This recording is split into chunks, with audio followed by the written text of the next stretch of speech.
Thane one विभागाचा घाडीपत्रक आहे. नाही नको म्हणे साहेब, कार्यक्रम घेऊन म्हणे नांदेडला कार्यक्रम घेऊन नाही, हे झाल्यावर भेटतात.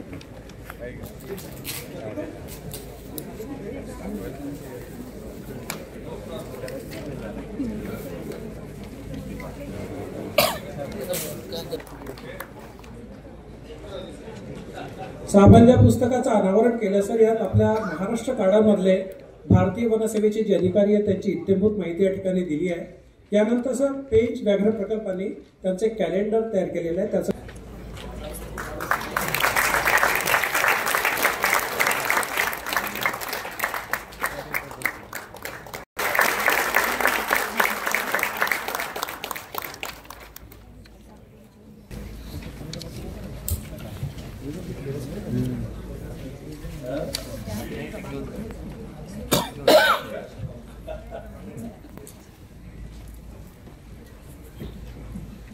सगळ्यांना नमस्कार.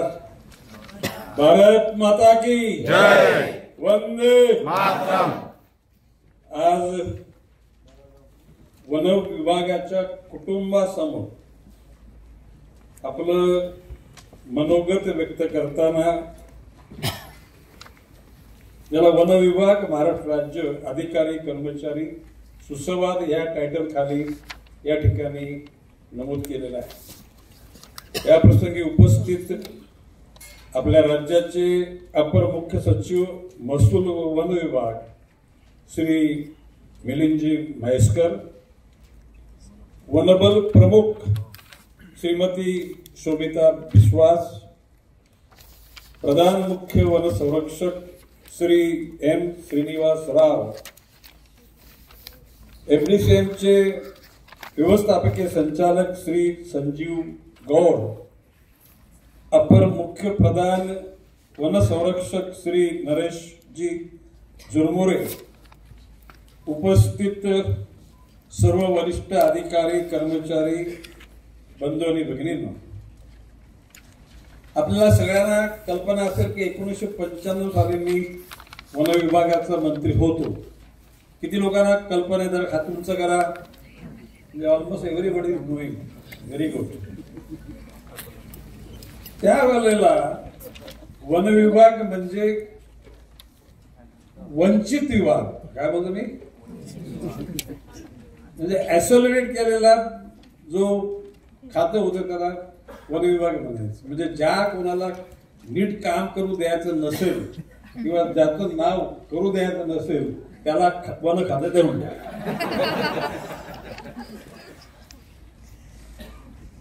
त्यावेळेला वर्ल्ड बँकेचं आपल्याला कर्ज उपलब्ध होतं. ही कल्पना आहे तुम्हाला? त्याला वन म्हटल्यानंतर काय की रस्ता करायचा आहे. आपल्याकडून उत्तर यायचं नो. पाईपलाईन न्यायची आहे. उत्तर यायचं नो. इलेक्ट्रिकच्या वायर न्यायच्या आहेत. उत्तर यायचं नो. अरे आपल्या नागपूरच्या परिसरात झुडपी जंगलामध्ये सुद्धा काय करायचं असेल तरी नोच म्हटलं जायचं.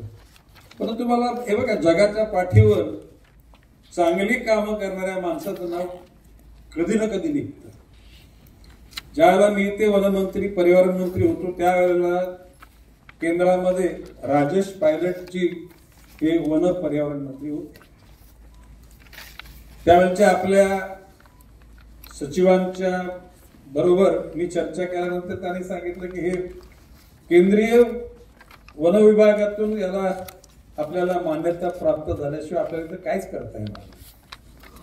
किंबहुना विदर्भामधले काही धरणं, विदर्भामधले काही रस्ते, विदर्भामधल्या बऱ्याचशा गोष्टी या वन विभागाच्या केंद्रीय अडथळ्यामुळे त्या गोष्टी होऊ शकत नव्हत्या. मी पहिल्यांदा ज्याला पत्र लिहिलं सन्माननीय कैलासवासी Rajesh Pilot, he is no more. आता ज्याला आम्ही बसलो त्याला being a central forest environment minister ते सेंट्रलला बसले तर आम्ही महाराष्ट्रामधून गेलेले मी, आपले सेक्रेटरी, प्रधान CCF, PCCF, हा, असे आम्ही 5-7 लोक बसलो होतो. आणि मग समोरचे ते फॉरेस्टचे, सेंट्रलचे, म्हणजे असे असे असे म्हणजे हे लोक समोर बसले ते कोण की झाडकी पत्ती आहे काय, मानसिकता असते काय लोकांची. मी पण शांतपणे बसलो होतो. आणि ज्याला ते माझे मुद्दे माननीय राजश्री पायलट यांनी वाचल्यानंतर त्यांनी मला सांगितलं, अरे मंत्रीजी आप इधर मत इधर. त्याने त्यांची खुर्ची सरकवली कुठे, आणि त्यांनी मला बाजूला घेतलं. सर, कधी कधी माणसाच्या उदात आणि ज्याला स्वच्छ मनाची जी काही भूमिका असते ती समाज ऍप्रिशिएट. राजेश पायलट काय, म्हणजे मी त्याला शिवसेनेचा मंत्री होतो, शिवसेना पक्षात होतो, शिवसेना भाजपची त्याची युती, त्या युतीचा मी मंत्री होतो. आणि त्याने वाचल्यानंतर त्या अधिकाऱ्याने सांगितलं ते की ये मंत्री जी ने जो कुछ लेके आए हैं ये पूरा उनके स्टेट के प्रोग्रेस का पूरा कार्यक्रम लेके आए हैं. तो मैं आप लोगों को आदेशित करता हूं कि ये 3 महीने में इस पर पूरा डीपली आप स्टडी करो. और मुझे लगता है ये सब पूरे उनके जो डिमांड्स है वो पूरी होनी चाहिए. तुम्ही विश्वास ठेवा. त्याच्यानंतर 3 महिन्यानंतर त्या सर्व गोष्टी सकारात्मक त्यांनी केल्या. आणि त्याच्यानंतर आपल्या राज्यामधले जे झुडपी जंगल वगैरे होती ना, म्हणजे आपल्या विधान भवनाच्या आसपास सुद्धा नागपूरमध्ये झुडपी जंगली होती. कोण नागपूरमध्ये कोण आहे ती सध्या, बरोबर आहे. तर अशा प्रकारच्या सगळ्या त्या वातावरणामध्ये मग आपल्याकडे फंड्स होते, आपल्याकडे जिप्सी गाड्या त्याच वेळेला आल्या. जिप्सी गाड्या ज्या फॉरेस्टच्या लोकांना आल्या तो टेन्युअर माझा होता. हे आपल्याला किती लोकांना कल्पना आहे? येस, आपल्या लोकांना वेपन्स कुठे होते? आपल्या लोकांकडे होते का? दांडका घ्यायचं ना फॉरेस्टमध्ये फिरायचं. ही फॉरेस्टच्या म्हणजे वनमजूर, वनपाल, RFO, DFO लेवल पण सुद्धा कोणाकडे. आणि मग वरच्या लोकांना म्हणजे ऑफिसमध्ये काम करायला म्हणजे रिव्हॉल्वरची गरजच नाही. परंतु त्याला वेपन्स दिले गेले. आज तक्रारी केल्या गेल्या वेपन्स काही लोकांचे म्हणजे त्याला आपण त्याला मेंटेनेबल राहिलेले आहेत. मॅडम, आपण एकूण सगळा लेखाजोखा घ्या. वेपन्स किती दिलेत, अजून किती घटकांना वेपन्स देण्याची गरज आहे. एक तुम्हाला सांगतो की आजच्या कालखंडातलं जे सरकार आहे, माननीय देवेंद्रजी फडणवीस यांच्या नेतृत्वाखाली एकनाथजी शिंदे उपमुख्यमंत्री, अजितदादा उपमुख्यमंत्री आणि सगळे मंत्रिमंडळ, दे आर व्हेरी पॉझिटिव्ह. सकारात्मक विचारातून राज्याचा सर्वार्थानं नावलौकिक समाजापर्यंत पोचावा, समाजाला त्याची एकूण असलेल्या गोष्टीचा फायदा व्हावा, अशा विचारसरणीचा असल्या कारणाने भविष्य काळामध्ये आपण एवढं तो पाढा वाचला, मी त्या सगळ्यांचे नाव वाचणार आहे की या सर्व गोष्टी. पहिल्यांदा मी एक सांगतो की हे कुटुंब आहे. या कुटुंबात हे बघा, म्हणजे आमदार, खासदार, नामदार या लोकांच्याकडे तुमची पत्र आली आणि तुम्ही कोणाचा फोन करायला लावला तर मला काय म्हणणं नाही. परंतु माझं म्हणणं असं की जर आपलं कुटुंब असेल तर तुमच्या अडीअडचणी असतील त्या तुम्ही थ्रू प्रॉपर चॅनल तुम्ही आपल्या कुटुंब प्रमुखापर्यंत पोहोचा. कोणाला चाय पाजायची गरज नाही. काय बोलतो मी? चायच्या प्रयोजनाने पाणी ओळखतो, चाय दूरच राहिला, पाणी पण पाजायची कोणाला गरज नाही. की आय नो श्री मिलिंदजी म्हैसकर. आणि मी साधारण गेल्या या 8-10 दिवसांमध्ये ज्या ज्या आपल्या अधिकाऱ्यांशी मी रूबरू झालो, आय एम हॅपी. मी खुश आहे की प्रत्येकाच्या मनामध्ये सकारात्मक ऊर्जा, कोणी निगेटिव्ह नाही. आणि एक कुटुंब म्हणून काम करण्याची प्रत्येकाची इच्छा मला दिसलेली आहे. आणि म्हणून आपल्या वन रक्षक असेल, वनपाल असेल की जो RFO, DFO तुमच्या बद्दल तुम्ही प्रत्येकाला संधी मिळाली पाहिजे का नको प्रत्येक ठिकाणी काम करायची की एकटाच गडचिरोली एकटाच कोणी कायम फिक्स राहायला पाहिजे अशी इच्छा कोणाची आहे का? प्रत्येक म्हणजे व्यवस्थितपणे तहसील लेवलवर, जिल्हा लेवलवर, डिव्हिजन लेवलवर प्रत्येकाला काम करायची संधी मिळाली पाहिजे. आणि अडचण असेल ती पण सांगितली पाहिजे. वडील आजारी आहेत, आई आजारी आहे, पत्नीचं काहीतरी अडचण आहे, मुलाचं शिक्षण, ह्या गोष्टी त्या आपल्या कुटुंबातल्या आहेत. त्या तुम्ही प्रॉपर सिस्टीम आणि ते अधिकार मी मिलिंद म्हस्कर साहेबांना आणि मॅडम सगळे जे वरिष्ठ लोकांना तुम्ही ठरवा, मी एका मिनिटात सही करून मोकळा करून टाकतो. मला 5 मिनिट आपल्याला लढा ठरेल अशा प्रकारची तुम्ही सिस्टीम तयार करा. हा बदल्याच्या बाबतीत मेसेज मिळाला सगळ्यांना का? कोणाला डाऊट आहे? म्हणजे याचा अर्थ माननीय आमदार महोदय, माननीय खासदार महोदय, मंत्री महोदय यांच्याविषयी ते तर माझेच आहेत. म्हणजे कुठल्याही पक्षाचे असले तरी सुद्धा एका विधान भवन सभागृहातली किंवा विधान परिषदली ते आम्ही निश्चितपणे एकमेकाचा सन्मान ठेवणार आहे. परंतु जर का आपल्या कुटुंबामध्ये जर आपली जर डिमांड पूर्ण होणार असेल तर म्हणजे वडीलच ऐकत असतील तर काकाला सांगायची काही गरज आहे का? बदल्यांचा प्रश्न स्वतःला राहता राहिला जरा दरवाजा लावून गेली भाऊ. राहता राहिला ज्या जागा रिटायर्ड लोक झाले आणि ते जागा भरलेल्या नाहीत त्याचा संपूर्ण स्ट्रक्चर तयार करा. म्हणजे कोकण डिव्हिजन, पश्चिम महाराष्ट्र, मराठवाडा, विदर्भ, खानदेश त्या ज्या ज्या ठिकाणी जी क्षेत्र आहेत ते आपलं तर मॅंग्रोव्ह डिव्हिजन आहे, आपलं म्हणजे प्राणी डिव्हिजन आहे, रिझर्व्ह फॉरेस्ट आहे, नॅशनल पार्क आहे, अभयारण्य आहे, जे जे आपल्या सगळ्या गोष्टी आहेत त्या ठिकाणी जितक्या लोकांची गरज आहे किंबहुना वनक्षेत्र वाढल्यामुळे अधिक ज्या लोकांची गरज आहे त्याची सुद्धा नोंद घेऊन आपण त्या ठिकाणी म्हस्कर साहेब सादर करा. माननीय अजितदादांच्या बरोबर, माननीय एकनाथजी शिंदेबरोबर आणि अंतिमतः देवेंद्रजी फडणवीस यांच्या बरोबर सांगून, कारण ही सगळी लोक वस्तुस्थितीला धरून जर आपण कुठल्या गोष्टी जर सांगितल्या तर याच्यातला एकही घटक ना बोलण्याच्या मनस्थितीचा नाही. आणि फॉरेस्टवर तर सगळेच प्रेम करतात.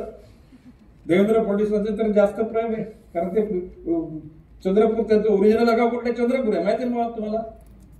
जरी नागपूर मध्ये सेंट्रल स्टेशन असले तरी ते ओरिजिनल चंद्रपूरचे आहे. आणि दुसरी गोष्ट एरवी सुद्धा या सर्वच घटकांना एकूणच निसर्गाविषयी प्रेम आहे. आता त्यावेळेला मी म्हटल्याप्रमाणे त्याला वायरलेस पण आपण वायरलेस आलेच आपल्याकडे नव्हते आले. त्याच्यानंतर मग ते पेजवर आले, नंतर मग मोबाईल आले, वायरलेस ते भंगारमध्ये कुठे गेले पत्ता पण लागले, स्क्रॅप मध्ये गेले ना. कारण तुमच्या माहिती करता सांगतो म्हस्कर साहेब 1984 साली माझ्याकडे वायरलेस होते. मी आमदार झालो 90ला.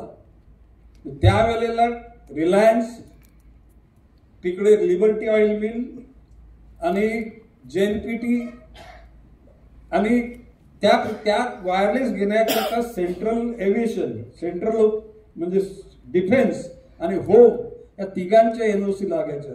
माझ्यासारखा त्यावेळेला मी आमदार नसताना मला ठरवलं मला माझ्या गाडी सुद्धा वायरलेस पाहिजे.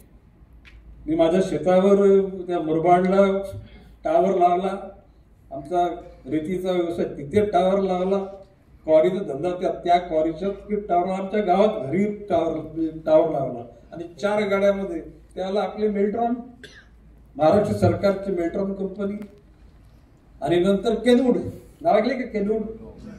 मग ते नंतर केनवूड ज्या वेळेला एसडी मोटरसायकलची किंमत 17,000 रुपये होती ना त्याला 10 लाखाची वायरलेस सिस्टीम मी घेतली. म्हणजे I was fond of doing new things. म्हणजे नवीन नवीकरणीय करण्याच्या मध्ये मला स्वारस्य होतं आणि अजून स्वारस्य संपलेलं नाही. आणि म्हणून त्याच वेळेला मगाशी मी वरिष्ठ अधिकाऱ्यांशी बैठक करताना सांगितलं की मी ज्याला वनमंत्री झालो त्याला आपल्या देशातले एक IFS अधिकारी इंडियन फॉरेन सर्व्हिसचे ज्ञानेश्वर मोले हे जपानमध्ये अँबॅसेडर होते. व्हेरी जंटलमन आणि डिसेंट पर्सन. तर त्यावेळेला त्यांनी जपानमध्ये सुमोटोमो कॉर्पोरेशन नावाच्या एका मोठ्या कॉर्पोरेशन बरोबर त्यांच्या जनरल मॅनेजर, त्यांचं मार्केटिंग, त्यांचं डेव्हलपमेंट अशा 6+1 अशा 7 लोकांच्यावर माझी मिटिंग लावली आणि असं ठरलं होतं की सुमोटोमो कॉर्पोरेशन आणि आपलं FDCL यांचं करार व्हावा आणि महाराष्ट्रामध्ये जे आपल्या अबंडन ज्या फॉरेस्ट जागा आहेत त्या जागांचा सदुपयोग करावा. म्हणजे त्याच्यामध्ये प्रॉफिटमध्ये FDCLला 51% आणि 59% सुमोटोमोला. इन्व्हेस्टमेंट त्यांची, तंत्रज्ञान त्यांचं, मशिनरी त्यांची, परंतु त्या लोकांनी आपल्या विविध जिल्ह्यांमध्ये जिथं जिथं जागा आहे त्या ठिकाणी ट्रेनिंग सेंटर त्या ठिकाणी निर्माण करावे आणि आपल्या लोकल लोकांना तिथे रोजगार द्यावा. मी म्हैसकर साहेबांना आणि या सर्व वरिष्ठ आपल्या अधिकाऱ्यांना मी सकाळीच सांगितलेलं आहे की सुमोटोमो कॉर्पोरेशनच्या सारखे अधिक आणखी कॉर्पोरेशन आहेत, त्यांच्याशी आपण रूबरू म्हणजे आपण त्यांच्याशी सुसंवाद साधला पाहिजे. आता त्यावेळेला 1995 आणि आता 2000 आता थोड्या दिवसांमध्ये 2025 म्हणजे साधारणपणे 30 वर्षाचा कालखंड निघून गेलेला आहे. आज माझे आपले वनमंत्री सुधीर भाऊ मुनगंटीवारांच्या माध्यमातून करोडो झाडं लावली गेली. आज सकाळी सादरीकरण झालं, त्याला आपण त्याच्यात यश किती संपादन केलं त्याचं ठीक आहे. शेवटी 100% यश कधीच येत नाही. 95%, 90%, 85%, पण इट इज टू मच. आता राहिलेल्या जागा कोकणामध्ये, पश्चिम महाराष्ट्र, मराठवाडा, विदर्भ, खानदेश प्रामुख्यानं रिजनल फ्रुट्स आणि सीजनल फ्रुट्स. रिजनल फ्रुट्स म्हणजे काय? कोकणामध्ये आंबे. आता कोकणामध्ये आता आंबे लावण्याची अल्ट्रा हायडेंटिसिटी म्हणजे 8x8 वर आंब्याचं झाड लागतं, 10 फुटावर मॅक्झिमम तिथे आंबे लागतात आणि केशर, हापूस वगैरे सगळ्यात. आता माझ्या शेतावर साधारण 25,000 झाड आहेत, त्यातली फक्त आंब्याची साधारणपणे 30 प्रकारचे आंबे आहेत. आणि हे काय फॉरेस्ट मंत्री झाल्यानंतर लावलेले नाही, मी मंत्री झालो 95ला, पण ही झाडं लावल्यात 1992 साली. तर सांगण्याचा उद्देश असा की त्या ठिकाणी राहिलेल्या आपल्या कोकणातल्या ठिकाणी आंब्याची लागवड त्यांनी करावी. त्यावेळेला 10,000 करोड रुपये त्या लोकांनी टाकतील अशा प्रकारचा अंदाज होता. आंब्याचा पल्प काढावा, त्याची कॅनिंग करावी आणि मँगो पल्प एक्सपोर्ट वगैरे कुठे लोकल मार्केट आणि एक्सपोर्ट करावं अशा प्रकारची कोकणातली कल्पना होती. पश्चिम महाराष्ट्रामध्ये ग्रेप ज्यूस आणि प्रोमोग्रेनेट म्हणजे आपलं डाळिंबाचं आणि द्राक्षाचं रस कॅनिंग करावं आणि त्यांनी एक्सपोर्ट करावं, मार्केटिंग लोकल करावी. मराठवाड्यामध्ये मोसंब्याचं रस करावं आणि विदर्भामध्ये संत्र्याचं ज्यूस कॅनिंग करावं. पट्टे का तुम्हाला? पट्टे का माझी कल्पना? मी मिलिंद म्हैसकर साहेबांना सांगितलं आणि सरळ तुम्ही टीम तयार करा. माननीय मंत्रिमंडळाची म्हणजे गरज पाडली तर मी तुम्हाला सांगतो 99.8 100% मंत्री महोदय या योजनेला सपोर्ट करतील. माननीय मुख्यमंत्री देवेंद्रजी फडणवीस, अजितदादा, एकनाथ शिंदे, अजित पवार. कारण प्रश्न असो की लाडक्या बहिणींच्या चिंतेने आपण इतक्या लाडक्या बहिणींसाठी रिस्क घेतली का नाही घेतली? माझा शब्द चुकीचा वाटतो का? म्हणजे त्याला परवा नाही केली का घरात काय शिल्लक राहील त्याची, पण दिल्या बहिणीने आणि बहिणीने पण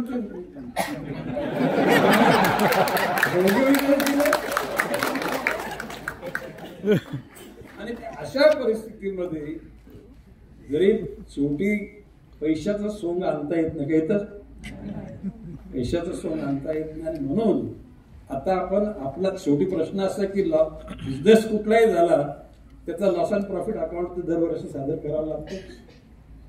आता प्रश्न असा इतक्या फॉरेस्टच्या माध्यमातून आपण इतका मोठा ऑक्सिजन तयार करतो, याचं मूल्यांकन लोकांना दिसतं का? Carbon credit.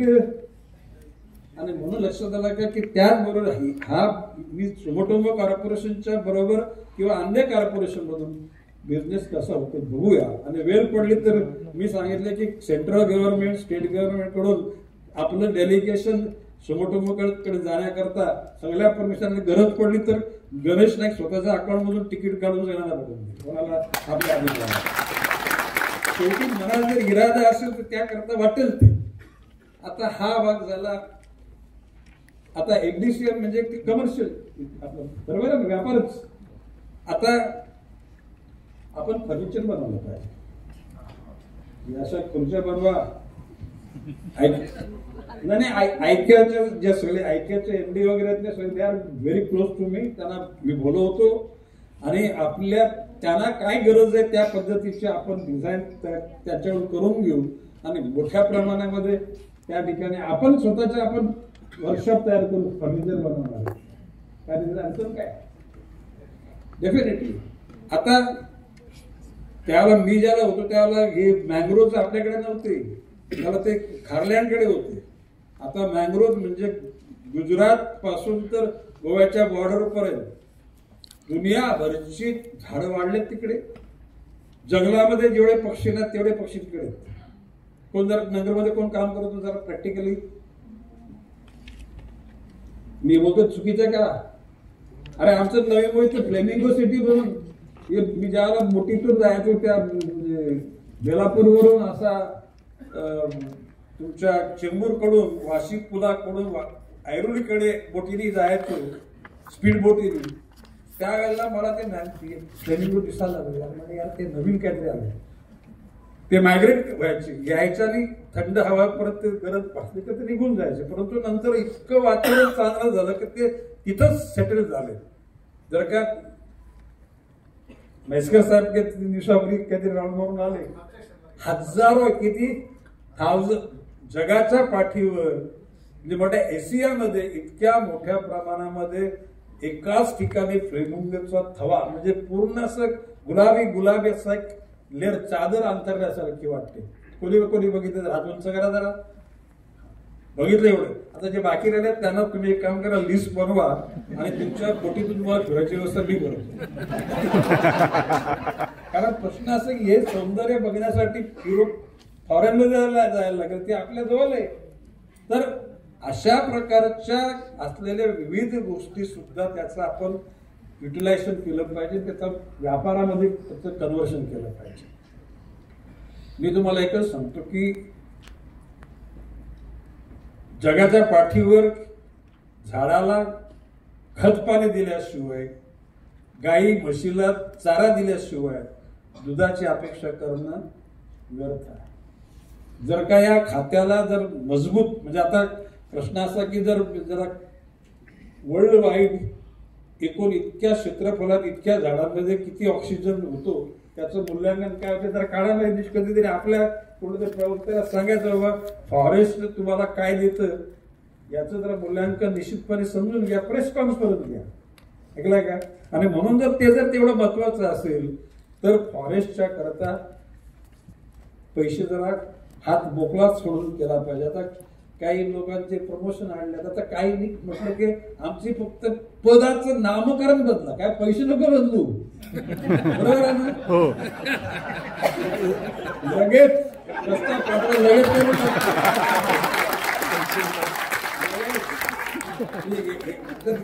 म्हणजे फार म्हणजे विदाउट एक एक्सपेंडिचर आहे पहिल्यांदा देऊन टाका. राहता लक्षात मेडिकलच्या अनुषंगाने काही लोकांनी म्हटलं असं का की जे काय मिळतं ना ते त्याच्यापेक्षा कितीतरी पटीनं पगाराचा आयुष्यातला पगार पकडला तरी तो एखाद्या घरात व्याधी जर तयार झाली तर तो घर धुपून बोलतो ना आपल्या गावामध्ये अरे तो सगळा धुपून निघाला म्हणजे धुवून निघाला. त्याच्यासाठी काय जनरल मेजर्स करायचे ते करा. बाबाशी के सुदैवानं या भारतातले जे सगळे श्रीमंत लोक आहेत ना श्रीमंत ते कधी ना कधी गणेश नाईकचे दोस्त राहिलेले आहेत. काही अजून दोस्त आहेत त्यांच्याकडून मी सांगतो ना त्या घटकांना आपल्या फॉरेस्ट आता फॉरेस्ट ते पण दर्दी आहेत.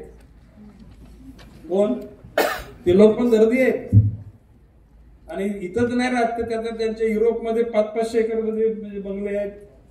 अमेरिकेमध्ये आहेत, मिडल ईस्ट मध्ये आहेत, ऑस्ट्रेलियामध्ये, न्यूझीलंडमध्ये म्हणजे आणि त्याने इस्रायलमध्ये सुद्धा तरतूद करून ठेवलेली आहे. तर अशा प्रकारच्या सर्व लोकांचा वापर, आणि माझं म्हणणं आहे की आपण जर इतक्या मोठ्या प्रमाणामध्ये ताकदीनं जर करत असू तर आपल्यातला एखादा घटक दुःखी असेल, त्याच्या मुलाच्या शिक्षणाची त्याला चिंता वाटत असेल, मी तुम्हाला सांगतो तुम्ही प्रामाणिकपणे काम करा. मुला मुलीचा ऍडमिशनचा जर प्रॉब्लेम झाला ना तर गणेश नाईकला शेवटी कॉन्टॅक्ट करा. चांगल्या स्कूलमध्ये आपण म्हणजे आता भारत सरकार माननीय नरेंद्रजी मोदींनी अशा प्रकारच्या योजना आणल्यात की त्या म्हणजे कितीतरी लोकांना, म्हणजे विनोदाचा भाग सोडून द्या, मी काय बोलतो ते किती लोकांना तरी रेशन फुकट कुठे घरी बसल्या रेशन दिलात ना.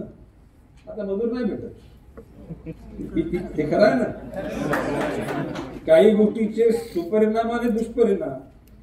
आणि म्हणजे कशाला काय आम्हाला जे काय रोटीपणा मकान मिळतात आम्हाला नाही काम करायचं. पूर्वी मजूर मग कोणते उल्लेख केला, पूर्वी मजूर 100-150 वर्ष, आता गावात 500 रुपये सुद्धा मजूर मिळते. ऊस तोडायला सुद्धा मजूर नाही भेटत. एकूणच माझं असं म्हणणं आहे या खात्याच्या अनुषंगाने शेवटी व्यवहारामध्ये 500 रुपये अर्निंग झाली तर 495 पण खर्च करायला हरकत नाही. 5 रुपये फक्त प्रोव्हिजनल शिल्लक ठेवा पाहिजे. अशा प्रकारे तुमच्या मनामध्ये काय कल्पना असतील, टुरिस्टच्या अनुषंगाने काय असतील, अन्य काही. आता मधल्या काळामध्ये मी प्रकाशी उल्लेख केला माझ्या मी लहानपणी 10 वर्षाचा असताना सगळा डोंगर फिरायचो. ज्याला जे कॉन्फ्लिक्ट होतं ना प्राण्यांमध्ये, आणि वाघ आणि माणूस, बिबट्या आणि माणूस. मी 10 वर्षाचा असताना आमच्या खाडीमध्ये फक्त कोळे लांडगे, तरस कोळे लांडगेमध्ये फरक आहे ना मला. हे फक्त तिथे जसा उन्हाळा झाला तर तिकडे खेकडे बिकडे डोंगरात मिळणं बंद झाल्यानंतर ते खाडीच्या किनाऱ्याला येऊन त्याला क्रॅब म्हणतात. क्रॅब नुसते एकच क्रॅब नाही, क्रॅबचे त्याला शेकडो प्रकार होते. पुढे सगळे केमिकल कारखाने सगळे बरबाद झाले. आणि त्यावेळेला वाघ, आमच्या डोंगरामध्ये वाघ पण होते, बिबटे पण होते, परंतु ते खेडेगावामध्ये कधी नाही आले. कारण त्या ठिकाणी मी मगाशी म्हटल्याप्रमाणे तुम्ही सगळ्यांनी ऐकून घ्या, आमच्या डोंगरामध्ये रायवल आंब्याची झाडं मुबलक होती. DCM म्हणजे नुसत्या सागत लावू नका साहेब, नुसता साग नाही लावायचं. साग हा प्रकार एक नाही असू द्या मला, परंतु मी तुम्हाला सांगतो जनरल आपल्या फॉरेस्ट म्हणजे झाडं लावण्याच्या मध्ये रायवल आंब्याची झाडं. आता तुम्ही समजा असेल का की आता तुम्ही जो शब्द वापरला कुठला, अभिसरण योजना, ती गोष्ट करी. अभिसरण योजना म्हणजे पाऊस पडण्याचा जूनच्या साधारण 26. आता आजकाल पाऊस 1 महिना उशीर झाला, तुम्हाला कल्पना केली. पूर्वी 7 जूनला पाऊस पडायचा, तर साधारणपणे आता 7 जूनलाच पाऊस, 7 जुलैला पाऊस पडतो. 7 जुलै, ऑगस्ट, मॅक्झिमम 15 सप्टेंबर पर्यंत रोपं लावली तर ती रोपं जगतील, अदरवाईज ती जगण्याची गॅरंटी नाही. बरोबर आहे. आता त्यातल्या त्यात तुम्हाला लक्षात का की आंब्याचे बाटे डायरेक्ट टाकले ना कुठे मातीमध्ये, 100% त्याच्यातले 5च जगतील. तर त्या ठिकाणी ते जोपर्यंत ते मोठे होत नाही तोपर्यंत त्याला आपल्याला मशागत करणे, त्याचे दिवस काढायला लागेल, नाही तर ते वनव्याबरोबर जळून जाते. माझं एवढंच म्हणणं आहे की आमच्या वेळेला त्या ठिकाणी आंब्याची फळं शाकाहारी प्राण्यामध्ये म्हणजे काय, ससा प्रामुख्याने, चितल, हरण, भेकड या प्राण्यांना ती खायला मिळायची. जांभळं, पालघर तालुक्यातला कोण आहे DFO, तिथे भाडोलीची जांभळं फेमस आहेत ना, भाडोलीची. म्हणजे जगामध्ये ती प्रसिद्ध झाली. तर त्याची रोपं बनवा, प्रोड्यूस 100,000 ऑफ, 1 लाख जरी ते त्या भाडोलीच्या त्याची रोपं बनवली आणि प्रत्येक म्हणजे रेंज मध्ये तुम्ही साधारणपणे 2-2 हजार लावले ना, तुम्ही बघा फरक पडतो का नाही. आपली ज्याला आपण तेंडूपत्ताचं जर फळ ते चिकट असतं, तुरट टेंबूर, आमच्या कोकणामध्ये टेंबूर म्हणतात, त्याची झाडं, बोराची. आता तर तो मानतो म्हणजे ऍपल बेर. आता बाब अशी आहे की ज्या ज्या ठिकाणी पाणवठा आहे, पूर्वीच्या काळी कसली वीज आणि कसलं काय, आता आपण 7 हाऊस पॉवरची तर आपण शेतकऱ्यांना फुकट राज्य सरकार सोलरची सिस्टीम देतं. काही कल्पना आहे तुम्हाला? फॉर्च्युनेटली महाराष्ट्रात नाही, भारतामध्ये 500 एकर जागेमध्ये जैन इरिगेशनचं पहिलं ड्रिप इरिगेशन मी माझ्या शेतात केलं. किती एकराचं? 1992 ला. आता फिनोलेक्स जो प्रकाश छाबरी आहेत, फिनोलेक्स साऊथ मध्ये आणि जैन हे नॉर्थ मध्ये. आपल्या फॉरेस्ट करता नॉर्मल रेट पेक्षा 10% त्यांना दर्जेदार माल द्यायला लावतो. काय बोलतो मी? म्हणजे सगळ्यांना ग्लोबल तुम्ही हे प्रकार करा की 100-200 एकर जागेमध्ये हे ऍपल बेर राहावा.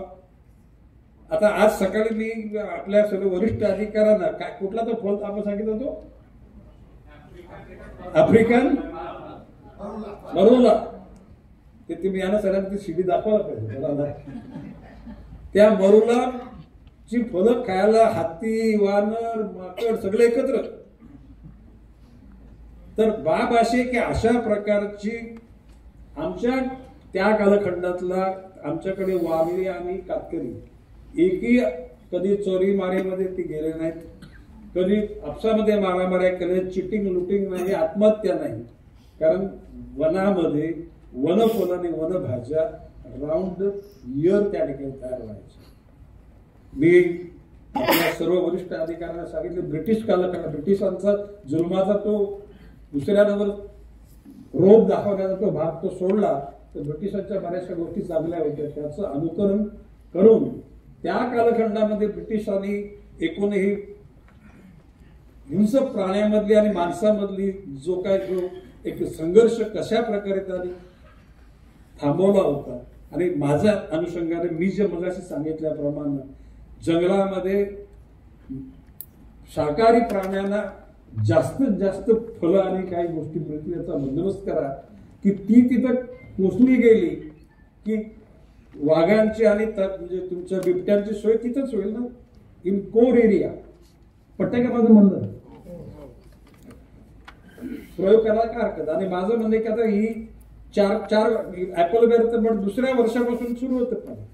आणि साधारणपणे जबाबदारीनं जर 100 एकर जागेमध्ये आपण जर गवत काढला आणि सोलरच्या याच्यातून जर ड्रीप इरिगेशन केलं तर ते प्रत्येक रेंजमध्ये एक केलं तरी पूर्ण होऊन जाईल. म्हणजे आता कोकणातली निराली फळं, पश्चिम महाराष्ट्र, विदर्भ आणि फळभाज्या म्हणजे तुमच्या रानभाज्या हे वरदान आहे. हे पूर्वीच्या कालखंडातलं वरदान. आता राहत्या राहिल्यावर लक्षाला का आगीचे वनवे.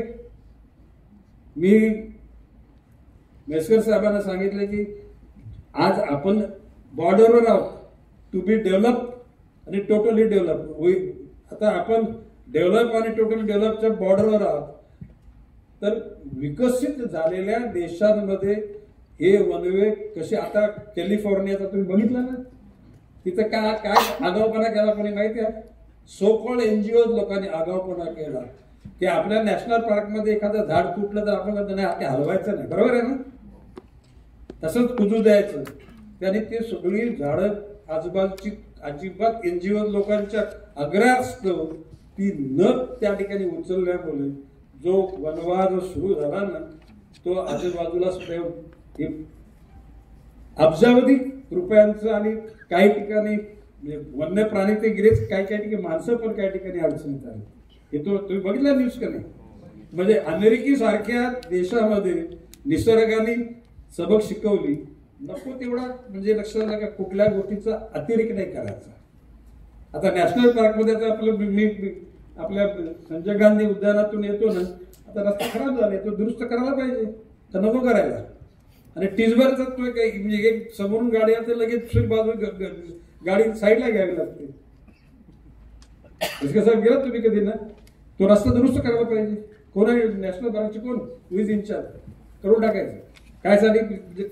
तुम्ही तिकडचे समजा डिपार्टमेंटल नसेल ना तर मला सांगा, मी CSR मधून म्हणून काय बोलू, मी फक्त CSR म्हणून घेताना का महाराष्ट्र सरकार एवढ्या अडचणीत आलं का म्हणजे परत विरोधकांच्या मध्ये रे बाबा रे खरोखर यांचं दिवाळं निघाल, तर तो आपल्याला धक्का नको शक्यतो आपल्याला करा. पण जर ज्यावेळेस शेवटचा टप्पा येईल त्याला आपण आहोत. एकूणच माझं म्हणणं आहे की लक्षात आलं का जागा भरणं FDCL मध्ये ज्याला म्हणजे मंत्री होते त्याला आपले वडेट्टीवार हे FDCMचे चेअरमन होते. तर त्यावेळेला 6 का 7 हजार लोकांना परमनंट केली होती आपण. बरोबर आहे ना. तर माझं म्हणणं आहे की आता कोणाशी सगळ्यांना परमनंट करण्याची भूमिका द्या ना तुम्ही. प्रश्न तुम्ही जर का समान काम तर समान वेतन पाहिजे.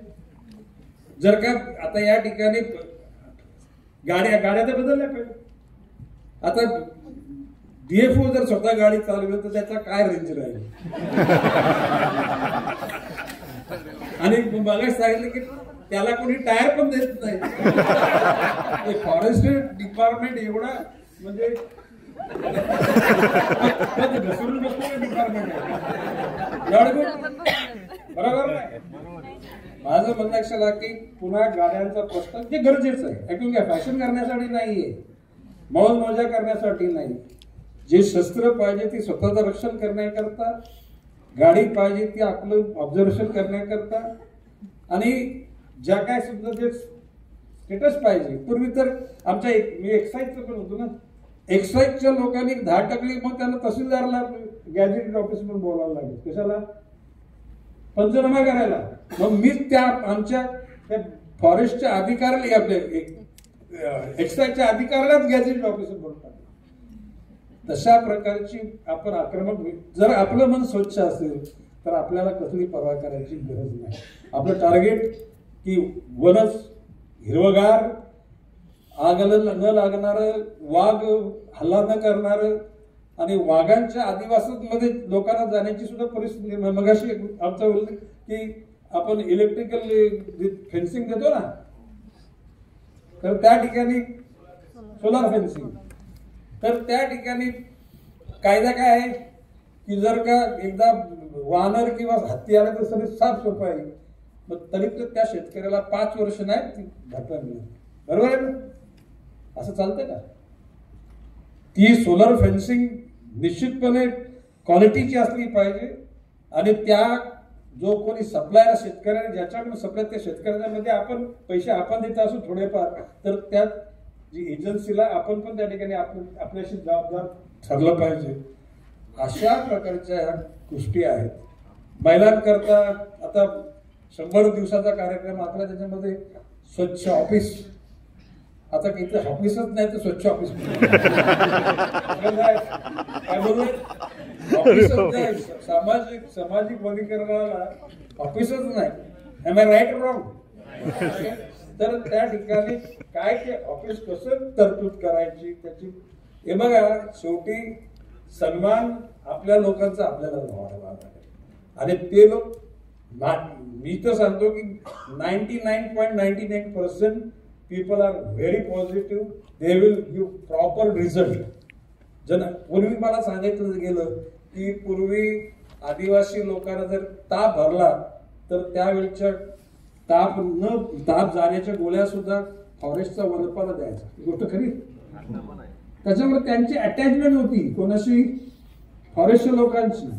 नंतर ते विविध आरोग्य खातं आलं, हिमो खातं आलं, त्याला सुरुवातीला रेशन सुद्धा फॉरेस्ट डिपार्टमेंट द्यायचं. हा, ओके, फॉरेस्ट विलेज. आता हे सगळं जगात मनोवाद पेटल्यानंतर ते असे बघतात. कोण काय संबंध, रिलेशन काय राहिले? तुम्ही जर त्याच्याशी कनेक्ट असाल तर ते तुमच्या मदतीला जातील. तर जॉईंट फॉरेस्ट मॅनेजमेंट, संयुक्त वन व्यवस्थापन ही जी संज्ञा आहे, माझ्या कालखंडामध्ये पालघर तालुक्या जिल्ह्यामध्ये पालघरला आपण राबवली, आणि मुरबाड तालुक्यामध्ये मुरबाडचा कोण DFO कोण आपल्या नाही तुमच्या तिकडे नाही मेन रोडला माळशेज घाटाकडे जाताना एका गावामध्ये आपले फॉरेस्टने रस्ते बनवले, पाणी योजना बनवल्या, त्या पैशातून मी तर सांगतो, ऐकून घ्या. तर एकूण लक्षात आलं का लोकांशी कनेक्टिव्हिटी राहिली पाहिजे, सुसंवाद झाला पाहिजे आणि एकूण सगळ्यांनी जी मतं मांडली. आता याच्यामध्ये सपना वाळले वनरक्षक, कोण सपना कुठे आहे? हातून करायचं जोरदार भाषण केलं तुम्ही. भाषण म्हणजे मत व्यक्त केली. निलेश चव्हाण, येस. शिवसाहेब घोडके, वनरक्षक संभाजीनगर. पंकज देवरे, वनपाल नाशिक. संतोष जाधवर, वनपाल सांगली. गेला घरी काय काय. राजाराम बागचे, वनपाल ठाणे. पुष्पा साखरकर, येस. वन परिक्षेत्राधिकारी. निलेश गावंडे, वन परिक्षेत्राधिकारी. प्रियंका लगड, येस. तिला जर सांगितलं मी तुझ्यावर अटॅक झाला होता का, आता पुढे सावध राहता एवढी जाऊ. आता त्या दिवशी परवाशी फोटो दाखवला, तो पुढे वाघ असा झोडपात अडकला आणि लोक 4 फुटामध्ये त्याचे फोटो काढत बघितलं तुम्ही लोकांनी. म्हणजे लोकांमध्ये सुद्धा अगर काही लोकांनी दगड पण लागले. तो तसा का वाघ त्यांचा म्हणजे दुश्मन. कुठेतरी ती 4-6 दिवसापूर्वीची गोष्ट आहे ती. गुरुप्रसाद उपवन संरक्षक, येस.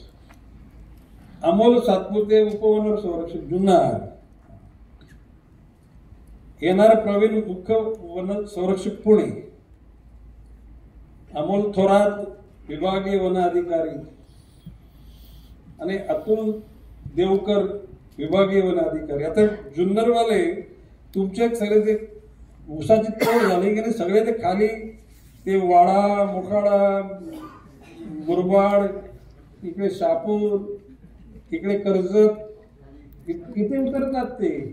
आपला भीमाशंकर अभयारण्यानं म्हणजे काही अर्धा वरती अर्धा खाली आहे. आता आमच्या शेतामध्ये म्हणजे माझा अंदाज आहे आजूबाजूला साधारण 4-5 हजार एकर फॉरेस्ट आहे. आणि साधारण आमच्या कनेक्टेड लोकांची साधारण म्हणजे आदिवासी वगैरे आमची 2-1 हजार एकर जागा असेल. त्या 6,000 एकर जागेमध्ये 5 ते 7 बिबटे. नाही, दे आर कम्फर्टेबल. म्हणजे अजून माणसावर इकडे नाही हल्ला केला कुठे. आणि माझं म्हणणं असं लागा की या सगळ्या गोष्टी लक्षात घेता आपल्या फॉरेस्टला कोणी कन्सिडर करत नाही ना, तर ते कन्सिडर करण्यासाठी म्हणजे काय म्हणजे चाकूसुरे तलवार भालेवरचे नाही. म्हणजे आपल्या याचा अधिकाऱ्यांचा एकूण जो स्टेटस आहे तो आपल्याला वाढवावा लागेल. त्याला गाड्या, गणवेश शतक म्हणजे आता पोलीसचे गणवेश आणि आपल्या गणवेशामध्ये आपल्याला थोडा व्यायाम कमी करतात का? जरा करायला पाहिजे. योगा प्राणायाम पाहिजे नको करायला पाहिजे. आणि हे ते फॉरेस्टसाठी नाही रे, स्वतः तुमच्यासाठी. आणि साधारणपणे दर 6 महिन्यांनी आफ्टर क्रॉस तुम्ही जर 40 क्रॉस केले असतील ना तर 6 महिन्यांनी मेडिकल चेकअप. जनरल ECG घ्या, ब्लड घ्या. ब्लडमध्ये किंवा ECG मध्ये प्रॉब्लेम झाला तर मग पुढच्या गोष्टी करा. पण करा. फॉरेस्टचा माणूस धावतो पळतो ही गोष्ट खरी आहे.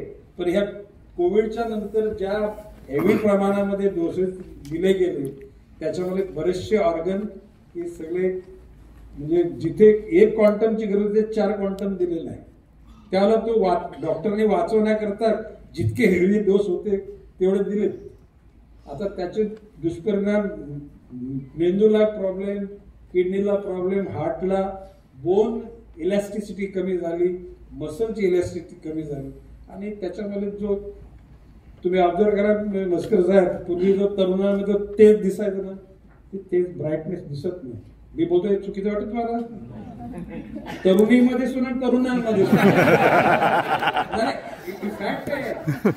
माझ्यासारखा एका नजरेमधून माणसाला ओळखणारा मी माझ्या PA लोकांना बोलतो आजकाल जे तरुण आहेत ना ते आता ब्राईटनेस दिसत नाही. हे मी बोलतो ना तुम्ही उद्यापासून त्या नजरेने बघत बसा. खरी एकूणच आता मी मेसकर साहेबांना मी आपल्या वरिष्ठ टीमला माझ्या टीमला सांगितलेलं आहे की प्रत्येक आठवड्याला एका जिल्ह्याला व्हिजिट मी करणार.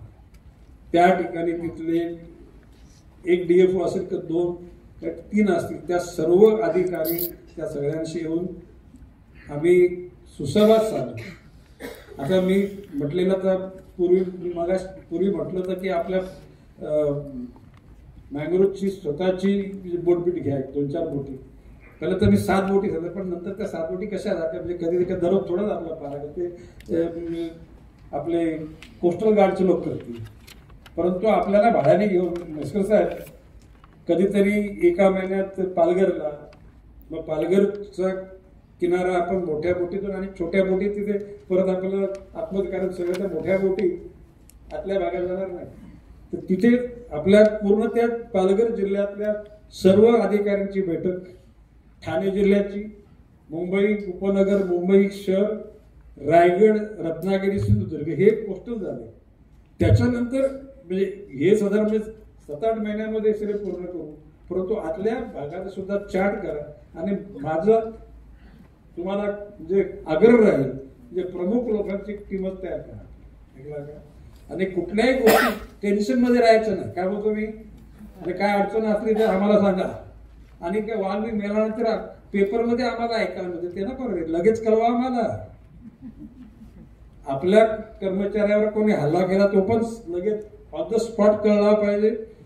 बिबट्याने हल्ला केला लोकांवर तो पण कळला पाहिजे आणि लोकांनी बिबट्याला हल्ला केला तो पण कळला पाहिजे. एकूण आणि ते मलाच नको, तुम्ही माननीय मुख्यमंत्री आणि दोन्ही उपमुख्यमंत्र्यांना सुद्धा टाका. ऐकून त्याचं कारण असं आहे की लोक त्यांच्याकडे सुद्धा जातात ते दांडके घेऊन ते असे मेल काय जरा माहीत नाही ते काय उत्तर देणार. They must have idea what is going on in our department. तर आपलं डिपार्टमेंट पारदर्शक राहणार आहे, निर्भयतेनं राहणार, सकारात्मक ऊर्जावान खातं, म्हणजे आता ऊर्जा खातं नाही परंतु फॉरेस्ट खाते ऊर्जावान खातं. आणि मी मगाशी सूचना केल्याप्रमाणे धंदा पाणी करून पैसे कमवायचे का नाही कमवायचे, चिटिंग लुटिंग करायची आपल्याला गरज नाही. आणि मी तुम्हाला सांगतो की नवी मुंबई शहराला 2000 साली बोलत घरपट्टी पाणीपट्टी वाढवणार 20 वर्ष. तुम्ही विचारा त्या लोकांना, नाही वाढवलं आणि आता सांगितले अजून 20 वर्ष वाढवणार नाही. तर म्हैसकर साहेब सांगेल का हा असा कसा मंत्री की शहरातलं घरपट्टी पाणीपट्टी नाही उत्पन्न आणायचं कुठून. There are not many ideas to earn the money for poor people. श्रीमंताच्या खिशात हात घालायचा तर गरीबाला द्यायचं. आपल्या खात्याच्या अनुषंगाने सुद्धा तुमच्या काही